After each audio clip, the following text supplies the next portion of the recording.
Hello mga Mars! Ito naman yung ganap namin sa araw na ito, Huwebes. December 14 at marami tayong tanggap na pa-order. Alas 8 ng umaga nang kami ay makapagbukas ng tindahan ni Mister. Alas 4 ng madaling araw ay gising na kami ni Mister para sa paghahanda ng aming unang pa-order. Kailangan maaga kasi nga Christmas party at dadalhin sa eskwelahan. At ang una kong ginawa dito ay ang pagbabalot ng lumpiang Shanghai. Bago yung araw ng aking pa-order ay ginagawa ko na yung mixture ng aking Shanghai. Para sa oras na kailangan ko ay babalutin ko na lang ng wrapper. 2 large size bilao ng spaghetti. Yung sukat ng bilao na to ay 18 inches. At eto naman yung 100 pieces na pork lumpiang Shanghai. Pagkatapos namin magawa ang order na ito ay saka pa lang namin inumpisahan yung pagluluto para naman sa aming panindang almusal. At nang matapos naming lutuin yung aming panindang almusal at mga piniritong ulam, ay ginagawa naman namin yung aming pangalawang tanggap na order.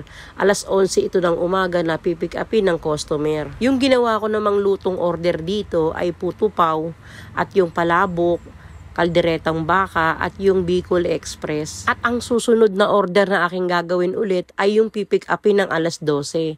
38 styro ng palabok naman yung aking gagawin. Bali, gumamit nga ako rito ng 2 kilo ng palabok. Nang maibigay ko sa customer yung 38 styro, ay meron pang naiwan na 6 na styro ng palabok. Ang ginawa ko ay dinisplay ko sa aming kainan at naubos din at nabili. Sumunod na order ay yung 30 pieces na puto cheese mga Mars. Hindi ko na nabidyuhan. Nagka-problema ako rito sa oras dahil akala ko makakapagluto pa ako ng puto.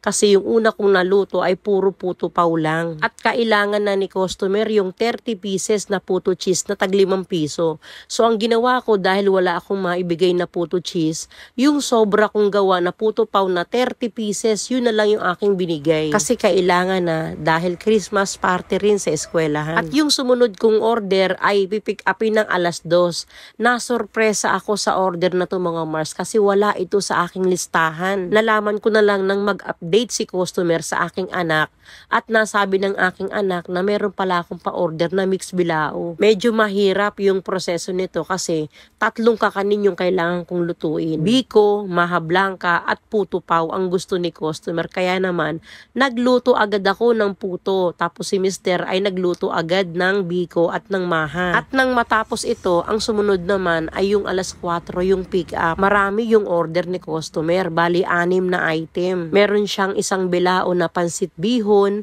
Bake Mac, 100 pieces na lumpiang Shanghai, isang bilaong puto cheese, biko at maha na tag-isang bilao. Talagang nagmamadali na kami ng husto ni Mister dahil nakakahiya kay customer kung hindi kami sasakto ng alas 4. Pero nauna na ako magpasabi sa aking anak na i-update na si customer na patapos na yung luto ng kanyang order. Medyo sumobra lang kami sa alas 4 ng kaunti. At salamat dahil hindi naman nagmamadali si customer at naintindihan naman niya yung aming kalagayan na hindi talaga naiiwasan na lumalagpas sa oras. At gaya ng nakasanayan namin ni Mister, pagkatapos namin magawa lahat ng pa-order, ay uupo kami at tulala at mapapahay. Salamat, natapos din.